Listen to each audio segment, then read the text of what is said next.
Another day, another house tour na naman tayo. Ako na naman po ito, si Dindo Vergara, ang inyong realtor vlogger, and isa na naman pong brand new house ang ipapakita ko sa inyo.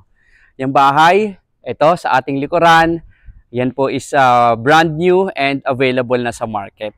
Samahan niyo po ako and tingnan natin yung loob. Let's go! Alright, so ayan po, ito po yung ating brand new house na i-house tour dito sa loob ng The Grand Park Place Village dito sa Imus, Cavite. Ayan po, kung mapapansin nyo, napakaganda ng facade ng bahay. Very aesthetic and modern. Ayan po. Ipapakita ko po muna sa inyo yung gilid. Ayan, bawat anggulo ng bahay, ipapakita ko po sa inyo. Ayan po, So, meron na tayong fence. Ayan po, kung mapapansin nyo, hanggang doon sa taas. Meron tayong carport. So, dalawang sasakyan or kahit dalawang SUV, walang magiging problema. And meron tayong balcony. So, napakaganda ng bahay na yan. So, excited na po akong ipakita sa inyo. And before tayo mag-start sa ating house tour, kung bago ka sa aking channel, please like and subscribe and hit the notification bell para lagi po kayong updated sa ginagawa kong mga house tour. So, yung bahay is na-construct sa 150 square meters of lot area and meron siyang total developed area na 197.50 square meters. So, ayan. So, kumpleto, may gate and fence. Meron tayong pedestrian gate. So, tara! So, pagpasok natin dito sa pedestrian gate, dito sa may bandang gitna, bago tayo pumasok sa main door, meron tayong pocket garden. Ayan po, kung mahilig po kayong magtanim ng mga halaman, tamang-tama po ito sa inyo. May Carabao grass na siya, may isang halaman. And then dito sa kabilang side, meron din siya na space para sa ating pag-garden. Ayan po, napakaganda. And dito sa ating left side, nandito po yung ating carport. Ito po, tulad ng na-mention ko kanina, kahit may dalawa kayong SUV, wala pong magiging problema kasi nga po maluwag yung ating carport. Okay. Before tayo pumasok sa loob, ipapakita ko po muna sa inyo yung gilid at saka yung likod. So yan, pakita ko muna din po muna pala yung taas. Alright. So dito sa ating left side, meron po tayong mga nasa 2 meters wide yung space natin. So, malaki pa yung space. Kung meron po kayong mga alagang aso, pwede sila dito. Lagyan mo lang ng parang gate dito para hindi makatalan yung ating aso. Ayan po, So, yung wide natin nasa 2 meters. Meron na tayong fence. Alright. And then dito sa ating likod, yung setback natin dito, nasa mga 2 meters din. Meron na rin tayong fence. And dito meron po tayong water tank that can accommodate 700 liters of water. Ayan po, 700 liters ang capacity. Nandito na rin yung ating paglalagyan ng ating washing machine. Meron na tayong mga covered socket po dyan para safe yung ating mga bata. Ayan, may gripo. Ayan po, may drainage para sa ating washing machine. And then dito, mayroon tayong lababo. May sink. So ito yung ating door papunta sa kitchen pero mamaya na natin ipapakita. Then dito sa kabilang side ng bahay, meron tayong lanay area na nasa 2 meters yung wide. Ayan po. Ito yung ating wall. Then meron tayong sliding door. Ayan po, may sliding door papasok ng ating bahay. Pero doon na tayo dumaan sa ating entrance door. Let's go!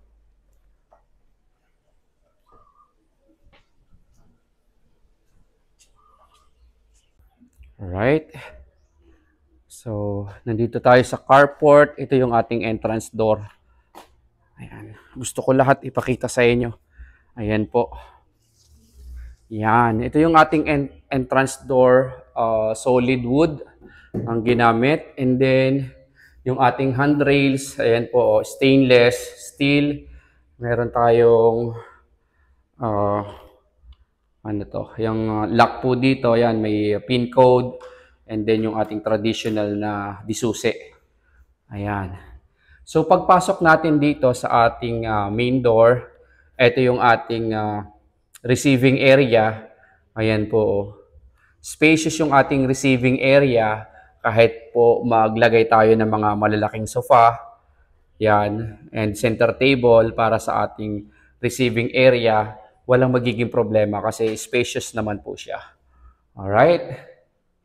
So, pagpasok natin, dito banda, ito yung ating magiging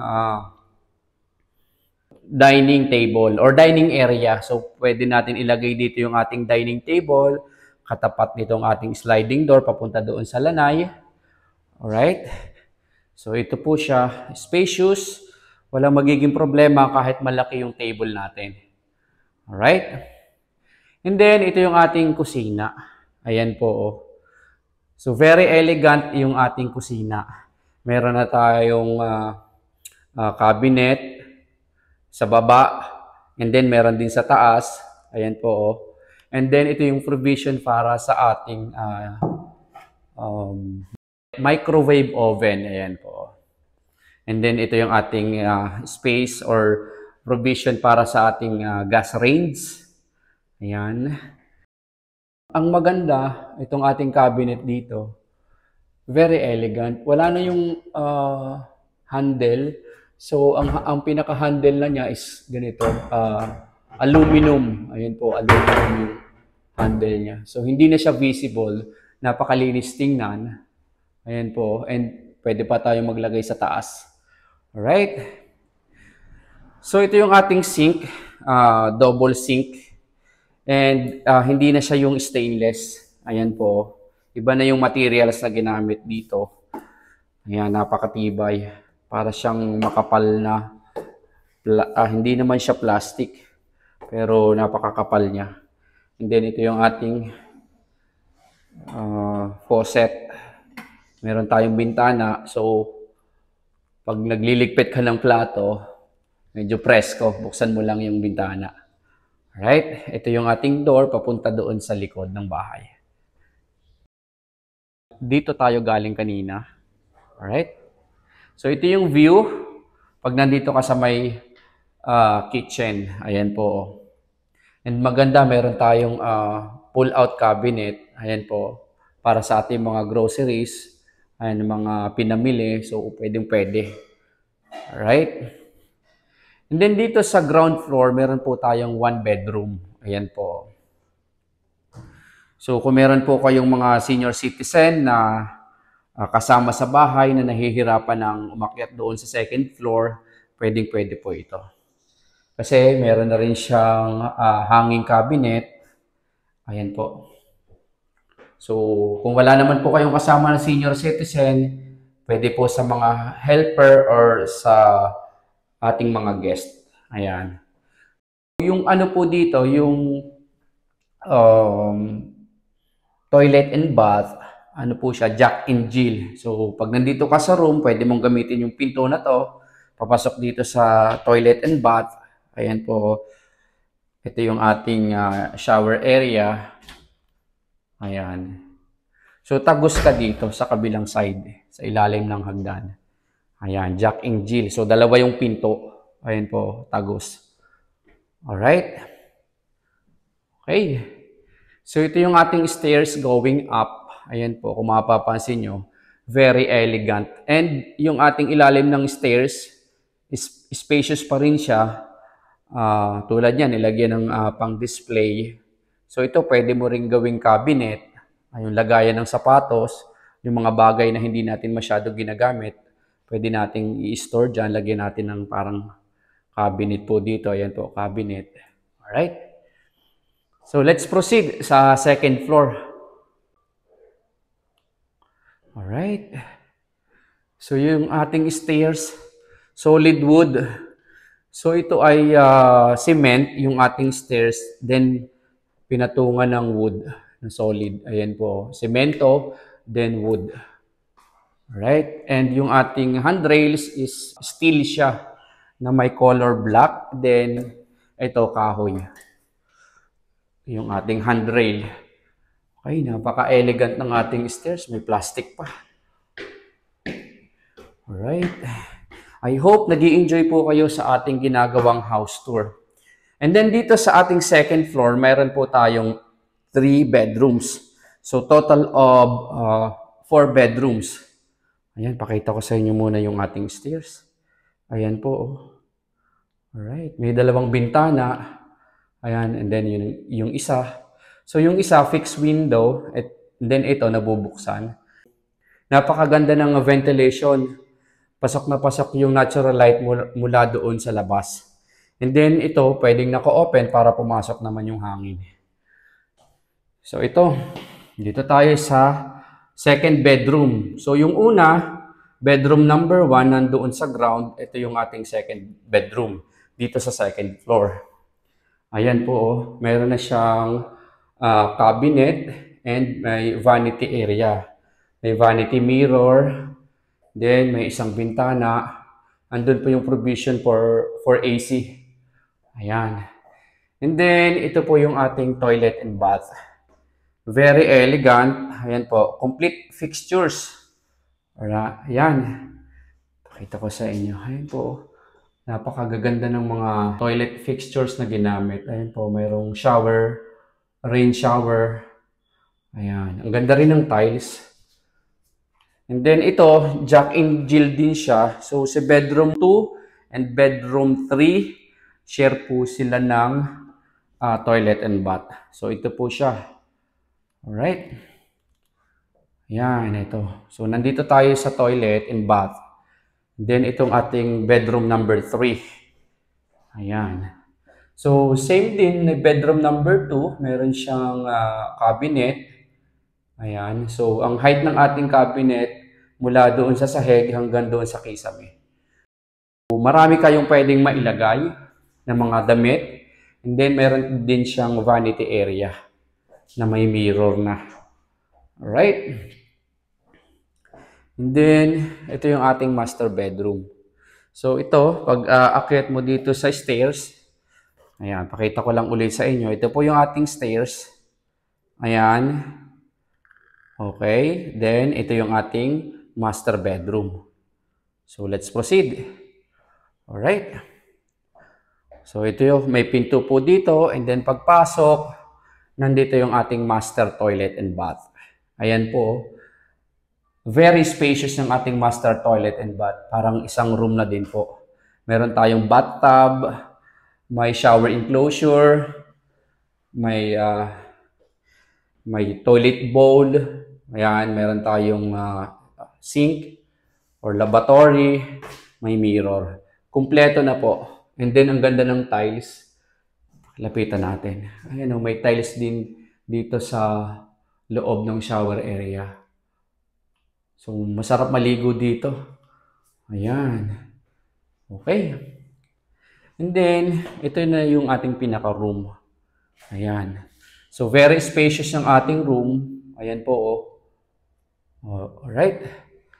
And then, ang ganda ng wall cladding. So, ito yung ating headboard. Kasi nandito yung ating mga saksakan and meron tayong wall cladding. So, palatandaan na ito yung headboard. And then, ito yung ating, pwede nating ilagay dito yung ating television set. Kung mahilig po kayong manood ng TV sa room, pwede. And ang maganda, yung ventilation, napakaganda kasi nasa corner po yung window.